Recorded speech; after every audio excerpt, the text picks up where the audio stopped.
Um, what does Catherine's family, her parents and siblings, feel or think about the way that Meghan has treated Catherine, and how Meghan has treated the royal family overall, and the way that Meghan's image and reputation is intertwined with the public? Okay, so how does the Cambridge, um, Catherine's family feel or think about Meghan? Okay,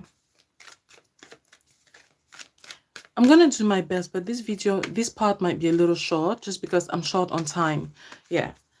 um I'm just trying to grab any time pockets that I have to do the readings, right?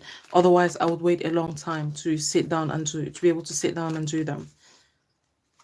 um yeah, they see it as a chess piece, the Catherine's family. So it's like, as long as Meghan over there is over there doing, like, being a distraction, then they can't see. By they, I mean people who are not so involved in the royal family shenanigans, right? uh those who are far removed from it cannot see what they over here, the Middletons, are up to. So they see it as a chess piece. It's like, yes, as long as she's over there and doing her like king things, things that would attract attention and put her at the center, we can over here do, like, we can get on with our business here. That the business is not exactly upfront, it's shady, actually. I've seen a lot of people talking about, like, some newspapers talking about the Middletons getting bailed out, um from some problems, financial. Yeah, definitely, definitely, that's coming up even. Yeah, yeah. So it's like they love money, they love money. Though, so this card came up upside down, so it's like twisted love. In other words, what people think is the love for Kate is not actually love for Kate. It's upside down. That love is upside down. It's twisted. It's love for money, love for the game, but ultimately the game is in getting money, as much money as possible. Yeah, so that's the Middletons. They've changed, obviously. I mean, this reading is very much revised, right? Because before, when I used to do readings on them or the royals, it was very different from what I'm picking up now, and obviously what has been building up. But it's a matter of course. Like, of course, it's obvious things would have changed, but not for the better. I'm seeing, like, they're really twisted in their love for Catherine, even. Like, they see her now as a milk to just squeeze, as a cow to squeeze milk from.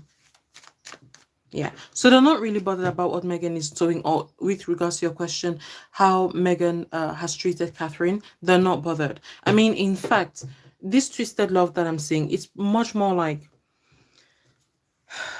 yeah, because they're now so uh focused on getting into the royal carriage and maintaining that life. It's really about maintaining it. So that's why they've changed so much from the beginning, right? Like, in the beginning, because one might ask, well, didn't they know the royal family was wealthy? Yes, they did. But again, this ties into what I was saying in the previous videos, that if the public knew, certain members of the public knew just how much, at least the public that is not in league with the royals, if they knew just how wealthy, just how much wealth the royals have been gaining from the public, they wouldn't. And so, because of that, what the royals have been milking from the public, it's now made the Middletons to also be equally as disdainful of the public and like public money. Yeah. So this is them wanting to, like, unlike in the beginning, where in the beginning they thought, yeah, okay, the royals are wealthy and that's it. But now it's like the wealthy, you know, and not just in material terms, but spiritually, they're wealthy. In other words, do whatever you like and the public will forgive you as long as you're attached to the royal purse. Yeah. Which, they're not wrong, but that's gonna backfire. That's gonna backfire.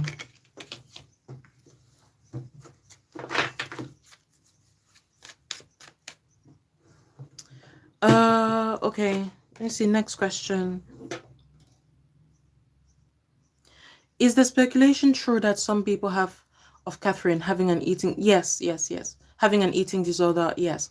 Or is it just that Catherine eats very healthy and exercises a lot? I mean, eating very healthy and exercising a lot can also be symptoms of uh having an eating disorder, because what one would consider healthy, eating salads and stuff like that, can also become detrimental if, like, the salad, eating a salad, for example, becomes a psychological crutch for the person no longer eating other things. Sometimes the body does need sugar. I mean, I don't care what doctors might say. Like, from what I've seen in the realm of the spirit, like, sugar doesn't exist for no reason. It's just in excess that it becomes bad, but otherwise. And so, if the fact of eating a salad makes the person believe that they don't need to maybe like grab a donut or two, right, for their body, then that's detrimental. And in fact, it is an eating disorder. So an eating disorder for Kate, especially, what I'm saying in this case, it's like something that manipulates her thinking about her body as opposed to what her body actually needs. Yeah, versus what her body actually needs. And so, yeah. And even exercising, it can be too extreme, and that's what I'm seeing for her. Yeah, yeah. And for what reason? Again, this card coming up here, like, just playing. She's playing with herself. Like, she sees herself as her only competition. And then obviously it's only recently with Meghan Markle coming on board. But then even then, she still sees Meghan Markle sort of like being in the bleachers or in the crowd, sort of like hollering, be it insult or slurs. But she doesn't see her in front of her. Catherine is her own competition, so of course she pushes herself, regardless of whatever people around her say with regards to her health or her body. Next question. What were or are Queen Elizabeth II, Prince Philip, King Charles III, Princess Anne, Prince Andrew, Prince Edward, and Countess Sophie's true feelings about Meghan? They hate her. Even before I shuffled, I just got that strong wave. It's like a wave and wall of hatred, like pure, unadulterated hatred.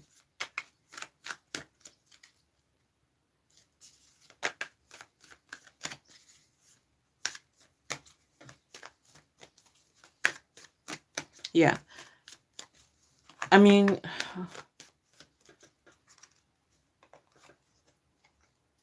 they're not letting her get away with things like it was in the beginning. They're like, it's come full circle. So I'm saying they, and not specifically each individual, because they work as a team. With the royal family, like the crown, with the insignia of the crown of the royal family, it's like they work as one. And except one of them is about to break free from it, in which case there will be different readings for each soul, each of them, the souls. But I don't see any of these individuals that you've asked about breaking free from it. So they are one, right? Like a ring. They are married with each other, married in each other, in unity to the crown, but also in unity to how to deal with or how to see Meghan Markle, which is in a not very good light. Yeah.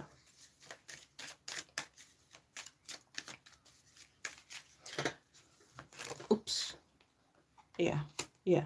So this card just jumped out. Yeah, signifying like Meghan Markle. Okay.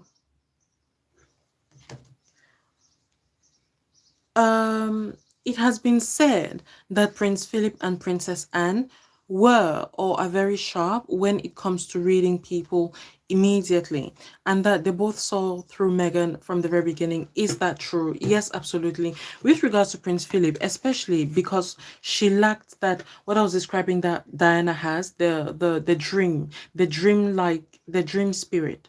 Yeah.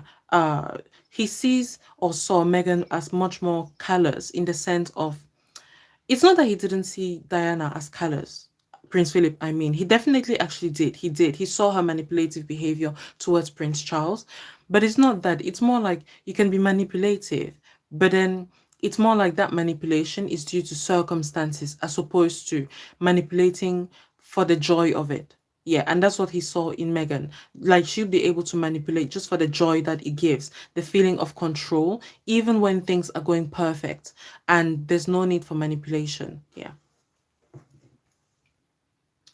Which is pretty accurate, definitely. Princess Anne as well, yeah. But I mean, in Princess Anne's case, like what I'm picking up, it's very much a case of like the pot calling the kettle black.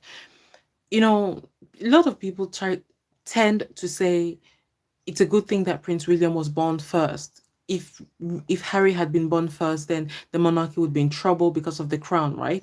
But no, it's like which came first, the chicken or the egg? The reason Prince Harry is has that image or is like that, and the reason why William is like that, it's not so much because of the personalities, because William can actually has that sort of petty personality that Harry has. He could do the very same things that Harry has done, but what differentiates them is because William is the first. So it's not that, oh, it's a good thing that William was born first. It's more like William is this way because it's not that it's a good thing that William was born first because William has a good personality, better personality than Harry. No, it's more that it's more that it's a good thing. William has that good personality because he was born first. Therefore, his personality has been made better than Prince Harry's personalities. Because if William was in Harry's position, being sort of second best, he would also have developed that petty that petty attitude. Yeah. So he's only able to control himself because he doesn't need to fight to get control. People, by virtue of the crown and his future status, people already bow to him and do not see him as second best, nor do they treat him as second best. Again, for people who might not like Harry, I'm not saying people treat Harry bad, no, but there's a difference between treating him like a future monarch versus second best. There's always a difference. So it's not, they didn't treat him in the worst way, but in comparison to William, right, who Harry would live with every day. So therefore, he would see the difference and the difference would sting. And William would be the same if, he was born second, because he would get the same treatment that Harry had, and that would affect his personality a whole lot. So that's what I'm saying as well. Like with regards to Princess Anne, if she was in Meghan's position, she would react like she would act the same exact way. But it's just because Princess Anne, has had the covering of the royal family, the royal crown, right? The royal coat, blanket.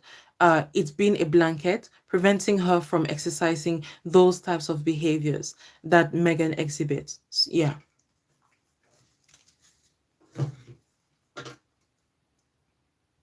Okay, next question. Some people suspect that a hidden elite group of powerful people is behind why Meghan turned against and brought chaos to the royal family. I've done a reading on this before. No, I never saw that. I never saw that. It wasn't some orchestrated big thing mounted against the royal family. The royal family welcomed Meghan Markle into their family. Not like out of the goodness of their hearts like that, but because they also had an agenda, which I've talked about before. So it wasn't like orchestrated by something to bring down the royals. Not at all. Not at all. I mean, even if one wants to consider that possibility, why did it work? It must therefore mean the royal family is much more incompetent than people thought, right? Because how can this group bring a person who all the members of the royal family then feel the need to tiptoe around her? It's just not on. They didn't have to invite a black choir at her wedding. They chose to, right? They could have allowed themselves to be called racist because, well, they are being called racist already anyway. So they could have allowed themselves to be called racist and refuse Meghan certain things that then would not have pushed her over the edge in demanding more and more, but they didn't. So they knew what they were doing, the royals. Yeah. Okay, yeah, so they believe that Meghan was sent as some kind of secret agent to dismantle or cause chaos in the royal family. No, no, not at all. At least that's not what I've seen. No, since the beginning, it's not what I've seen at all. The thing is, like, the difference is, because one might wonder, why do the royals, why, like, you're making it seem as if the royals would self-sabotage. Well, yeah, because of the hubris. They never thought they never saw it as self-sabotage in the beginning. They never did, because they didn't intend on certain people like myself, to be awake. like to refuse to say. Because one thing that I've noticed, and which woke me up to the spiritual power of the royal family, one thing I noticed is that a lot of people who started the journey in quote with me, or people like myself, they dropped back to worshiping the royals again, or pretending not to be on their side, but still accepting that they're better than Harry and Meghan. So even with all the evidence that has come up, like all the things that have come up, people still sort of put them on a better pedestal than Harry and Meghan. And like I just don't see it that way. So like they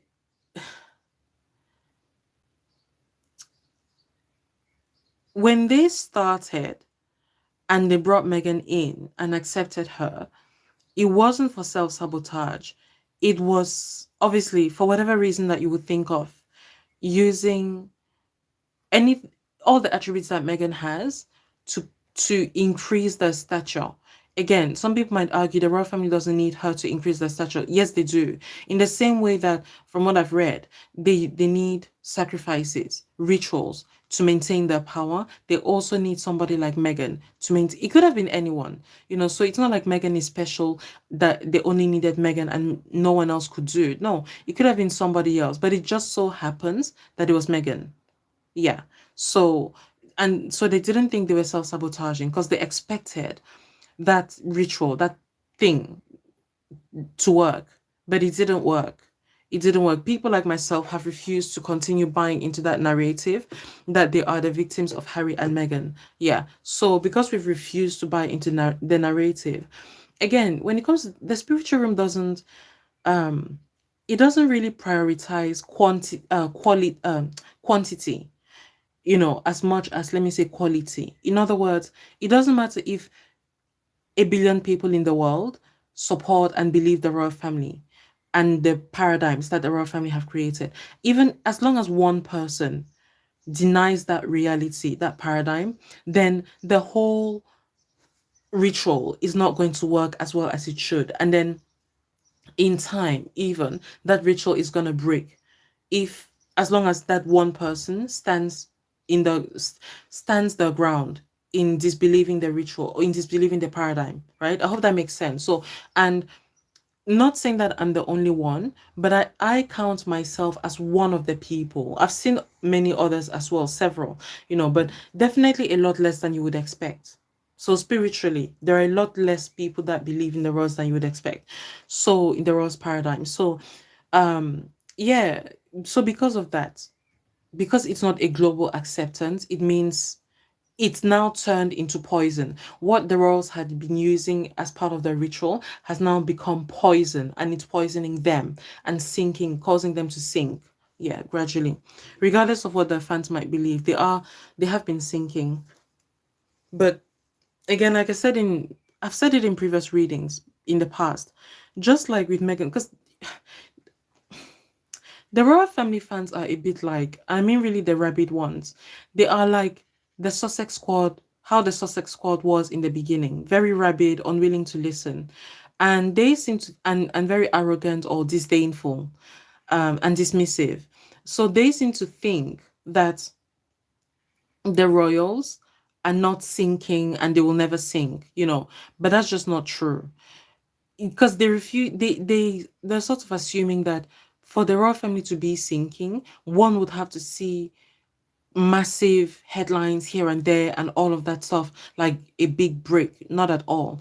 It's very much the pattern, and it's not a coincidence, but it's the same pattern of what happened with Meghan and Harry. Again, what happened with Meghan and Harry, a lot of people were seeing, like certain people were seeing Meghan's true colors in the beginning, but not many people. And then what happened for the tide to turn? It wasn't immediately. It wasn't just immediately. It was a drip, a drip, a drip here and there, a drip here and there. And that's what's been happening. And then ultimately, what really caused people to no longer deny what others were talking about was with Princess Eugenie's wedding, when the pregnancy was announced, Meghan's pregnancy. So it was like stealing her thunder. So it sort of was proof to certain people that, oh yeah, what these people have been saying about Meghan being attention seeking is true, because why is this being announced when she could have said something else? at another time. I mean, her pregnancy. The same things happening with the Cambridges and the Royals, like especially the Cambridges. It's a drip, drip, drip, drip, drip. They think that the rumors about Rose is not gonna have any effect. They think the Cambridges are gonna be strong. They think all of that, but it's hubris. It's a drip, and just like what happened, and then eventually Meghan and Harry, there was a Megxit, right? A breakout or break free. That's also gonna happen with the royals, like in certain measures, in different ways, but it's gonna happen. It's gonna happen. Certainly, at least, certainly, even if it's not like a big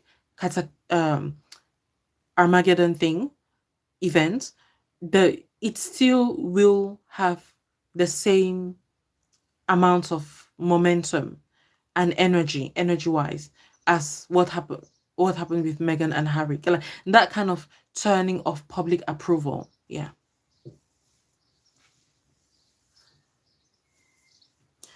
And when I say public approval, I don't mean the public criticizing the royals like they've always done. Not at all. Not at all.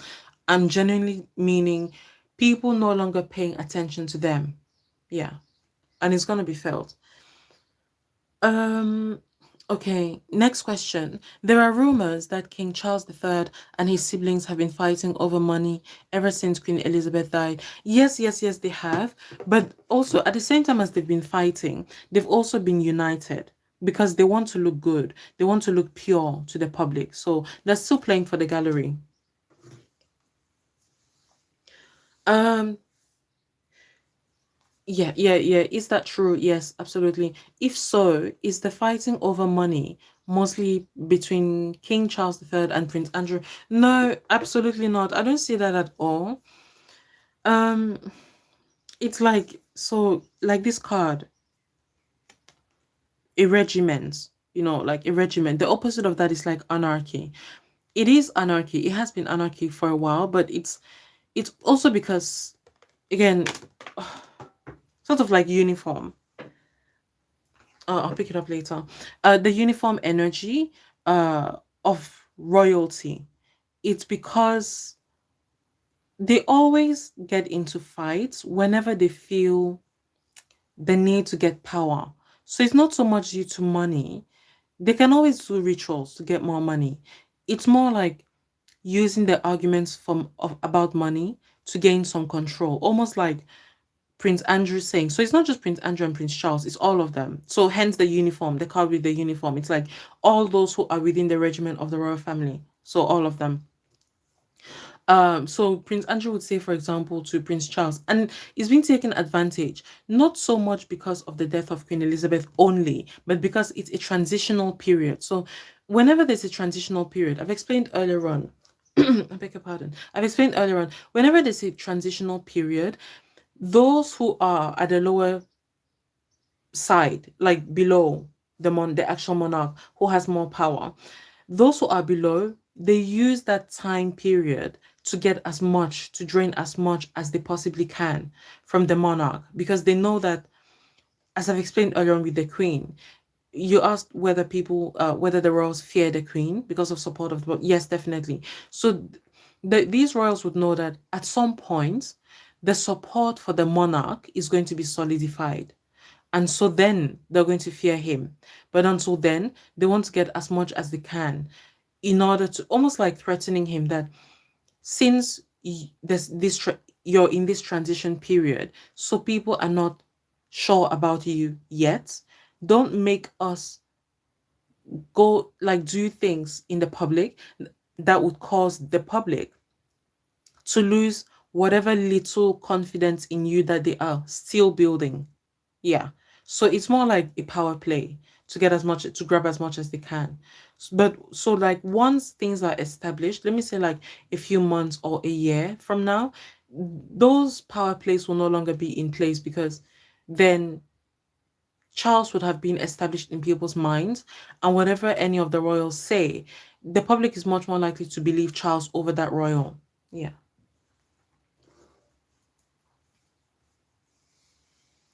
Next question. During the coronation, Let me check time. During the coronation last month, King Charles looked tired and worn out. Is his health okay? His health is absolutely okay. I mean, regardless of what like his fingers show, his health is okay. But you're absolutely right about the worn out part. It's because of Prince William. Um, I think it's a reading that I've done on my Instagram page. PTCR Psychic Tarot, I think it is. But in any case, I've talked at length about how Prince William, even before the Queen passed away, was already putting moves spiritually. Him and his supporters, the Cambridge supporters, putting moves in the spiritual realm, like threatening people, threatening others who try to speak out against the Cambridges, things like that, in order to basically like so that his shadow would be over and above Prince Charles's reign. So it's the weight of Prince William's shadow that Charles is feeling, the weight of it. Yeah.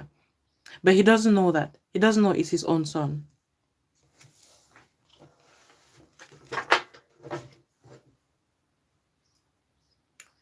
Yeah, okay, next question. Is Charles feeling fearful of becoming queen? I don't see that. Sorry, king. I don't see that, not at all. Or is he just not really desiring to become king because of his old age? Is he resentful that he had to wait so long to finally become king?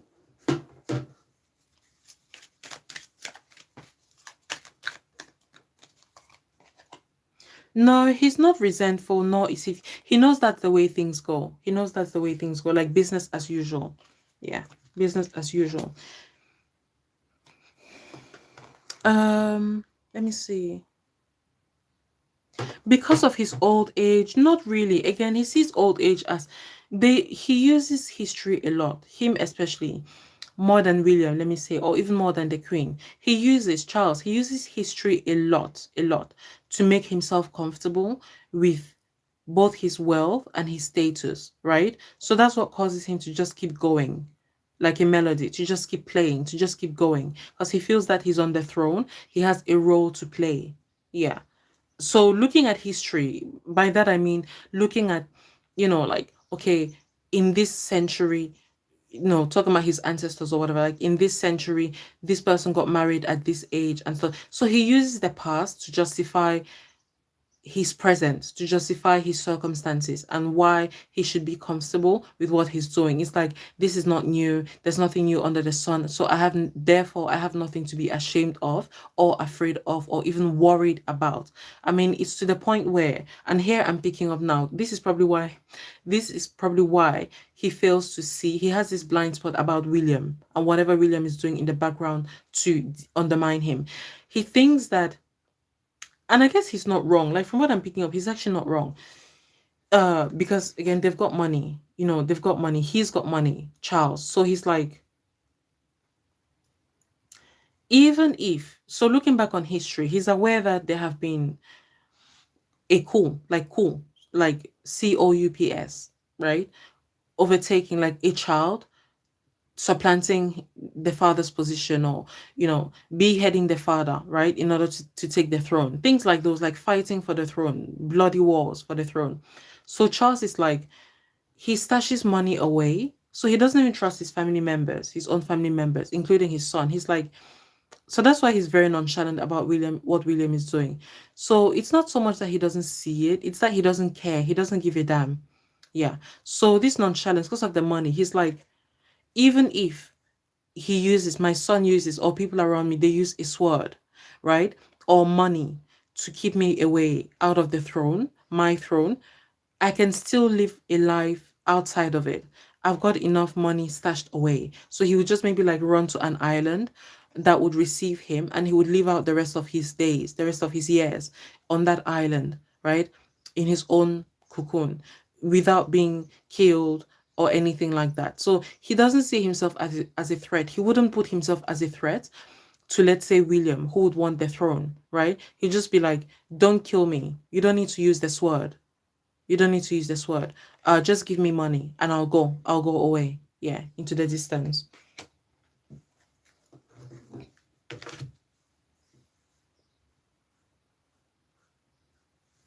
Next question. Is Charles stressed out and heartbroken over the estrangement of Harry? He used to be, not anymore. Yeah. Sorry, let me continue the question. Over the estrangement of Harry from him, William, and the rest of the royal family. No, no, no, not at all. He used to be, but not anymore at all. Yeah. Yeah, not anymore. He's no longer even offended. Like, he doesn't care. Yeah. Next question. There have been media reports that Charles is a narcissist. Yes, absolutely, he is. He is. He is. Yeah. Yeah. Um, okay, next question. Some people think that King Charles III will have a 5-year or less reign as king. Do you feel that it is true as well? I mean, that's an excellent question, especially because you asked, do you feel? It's not what I see, but definitely it's what I've been feeling. Even from way before the Queen died, way, way before. In fact, even from way before William got married, there's already that energy of Prince Charles is not going to last long. But now, but at that time, like again, from what I've seen in the cards, William was okay, had an okay spirit, given the circumstances, okay, whatever okay might mean. But now that he's fully on board with overtaking his father and his father's energy, um, it means when, like, spiritually, it means pretty much that Prince Charles has never been on the throne. He's never actually been on the throne. Now, it might look like that in the physical, but not in the spiritual. So, with regards to your question, do you feel that that's the case? Yes, and much more than that. Like, I actually feel he's never been on the throne because that's what I've seen with my spiritual eyes. Like, William never let him have the opportunity to sit on the throne. And Charles is okay with that. In case you might ask, how does Charles, he's okay with that. Like I said earlier on, he likes money. He likes money, so he's not bothered. Yeah. Yeah. You might even see, so like this card sort of represents, this card has come up, it represents the coloring, right, of the Cambridges, what they wore in the coronation.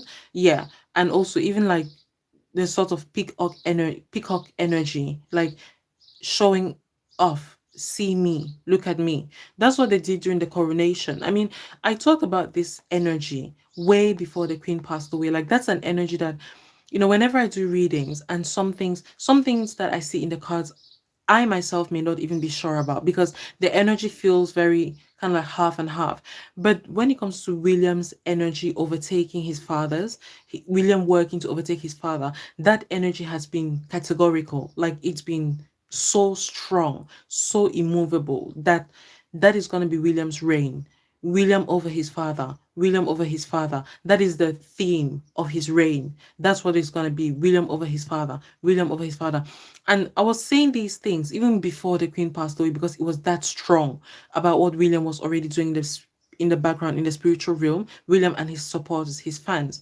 Come to see now, the royal, the hopefully I'll find the video and put the link, but um the coronation, when it happened, literally the Cambridges were late, so that already took the headlines from Prince Charles, right? And we know what that means. It's just because and this is what I mean again, even about the Cambridge supporters, the hypocrisy in calling out Meghan Markle, but then not applying the same standard to the Cambridges, but they won't admit that they're being biased. Like, it's like the spiritual realm is like, you can just admit you're biased. It's fine. Just admit it. That's the truth, right? You're biased, but don't lie to me. Like, don't gaslight and say you're not being biased. And, oh, that's not the way you're seeing things. This is what the Cambridges were doing. They didn't do it on purpose. Like, no, don't lie to me. This is what they were doing, and they did do it on purpose, because you were able to see that behavior in Meghan Markle,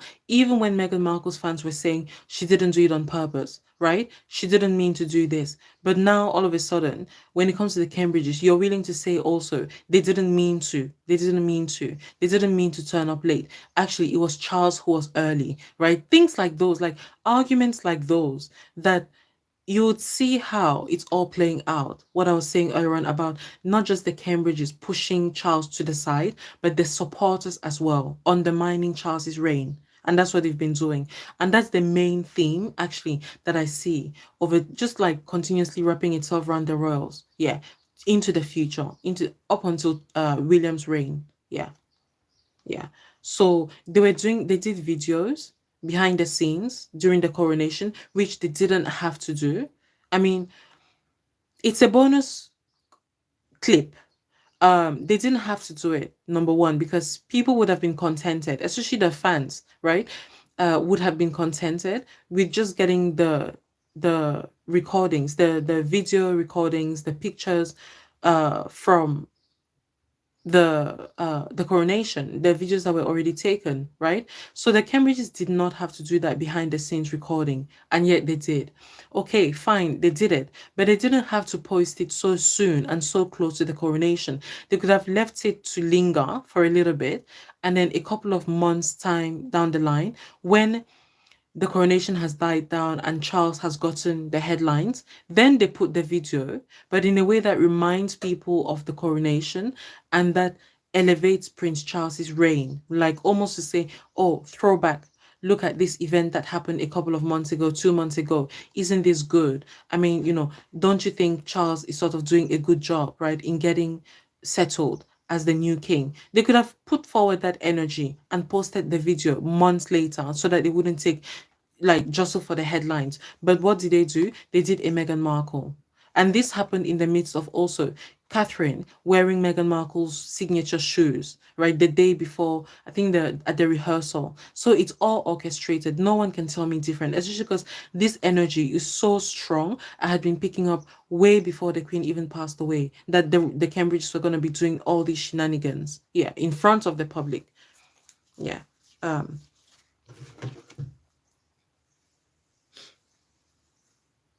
So yeah, that's his reign basically. And then also, what I was also gonna say, you would notice also, I mean, if you're paying attention, or even if you go back, you see the headlines around the coronation. William was heavily featured. I mean, there were articles, there was some articles sort of criticizing like what the Cambridges did, maybe in being late or whatever, right? But then there were other articles talking about how like William's reign is not going to be like Prince Charles's reign or King Charles's reign. Like William's reign is going to be better. Something like that. Which it's articles that it seems as if it doesn't come from William, but it is from William. It is from his spirit. These people are actually just moving according to whatever energy that Prince William's spirit is sending to them. Yeah. Okay, next question. What is Camilla really like? How are William and yeah, what is Camilla really like? How does Camilla feel about being crowned queen? She's definitely happy.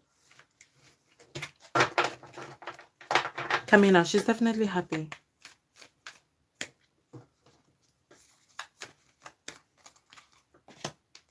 Yeah.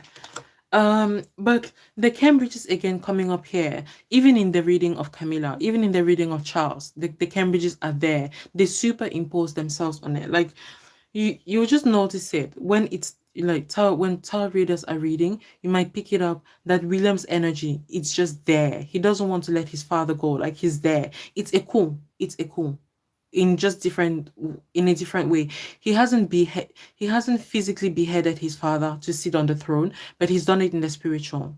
Yeah. Yeah. So, and this card, so touching on Camilla again, very much like with regards to your question, I'm trying to look into Camilla, but very much like when I did a reading several years back in the early stages, I did a reading. I was trying to look into one of the royal brides. I think it was Autumn Phillips. Someone had asked me to read into Autumn Phillips and her marriage with her husband, a royal member, and look at her personality and all of that. So it was a question that didn't have anything to do with Meghan. It was just to look into Autumn Phillips. But I could not get away from Meghan's spirit in that reading. And then a few months later, it was announced that Autumn Phillips was divorcing her husband. And in that reading I was doing of Autumn Phillips, the energy of Meghan kept coming up. And it was almost like what Meghan was doing is going to cause a rift or a kind of like break of some kind with Autumn Phillips and her personal relations. Yeah, her personal which eventually then happened with the divorce, right, being announced. That's what I'm sensing as well with regards to Camilla, Catherine, Prince Charles, Prince William, in that order. Camilla being the, and here I'm saying it's a bit of karma. Camilla being the Achilles heel for Prince Charles. You know, people would become used to Charles, King Charles, if not for Camilla. Like they would come to, let me say, grudgingly appreciate his honesty, or as honest as one can be, you know, being a member of the royal family. His straightforwardness when it comes to being petty, being petulant, right? He doesn't hide the fact that he's petulant. He doesn't hide the fact that he has tantrums. People would get used to it quickly, if not for Camilla. So what I'm saying is Kate. So the reason I was talking about Alton Phillips, there's no way I can read into Camilla without Kate, Catherine's energy coming on top. It's like I'm trying to look, so I'm trying to look, but no, Kate is there, almost mirroring, being a mirror. So this is Camilla, this is Kate. She is being a mirror to Camilla.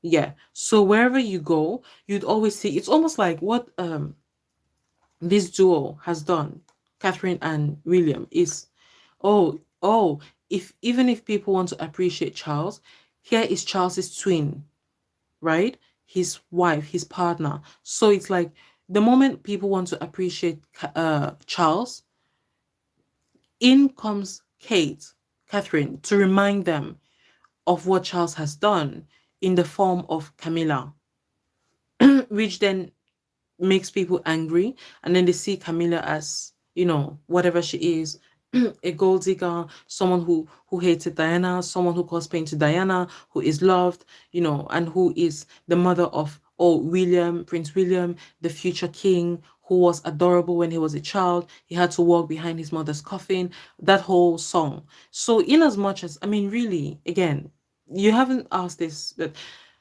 the Sussexes, the song, the music that the Sussexes sing, the Sussex squad sings, is the same song that the Cambridge squad has been singing in the spiritual realm. Yeah.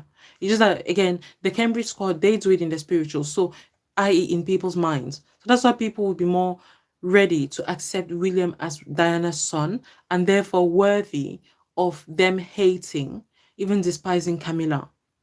Yeah. So, but they wouldn't use these excuses, the Cambridge squad, they wouldn't use these excuses in the physical realm, because they know that if they do, then this witchcraft, so like the symbol for witchcraft, right? This symbol, it's going to be visible. They're going to be exposed. So they prefer to sing. So you can see here, the musical notes are a lot more, the color is a lot more neutral. It's a lot more in the background, right? Than this symbol, this witchcraft symbol here. So not only does Catherine copy Camilla by redirecting this song, he cheated, she cheated, they're all the same, dump them, dump them, dump them. On the other hand as well, there's William also mirroring or just being above his father, always trailing him, always being one step ahead of him and also one step behind him, following him, trailing him. Yeah. So whilst Catherine sings this song against Camilla, William sings this song against his father. Yeah, Charles. So that's the witchcraft that they do.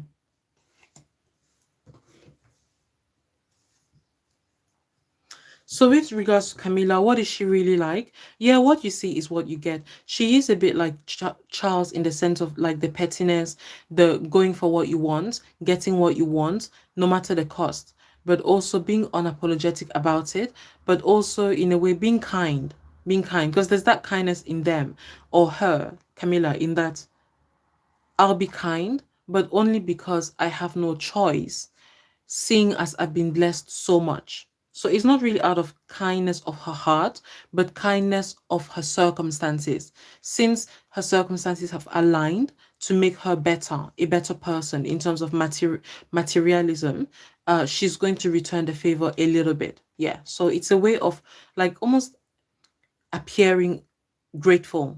Yeah. So which is far better even than the Cambridges. Really, really, it's far better even than the Cambridges, because there's a lot of things that the Cambridges take for granted. So Camilla would be much more likely to thank her fans, if there was such a thing as thanking fans, right, by the roles. She'd be more likely to thank her fans than the Cambridges would. Yeah.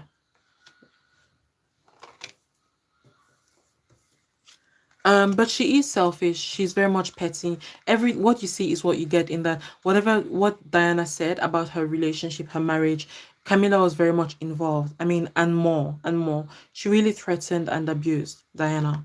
So it's not false, which is why the Cambridge's darkness, like the dark song that they've been singing, actually has been working, because it's the truth. It's the truth. Yeah.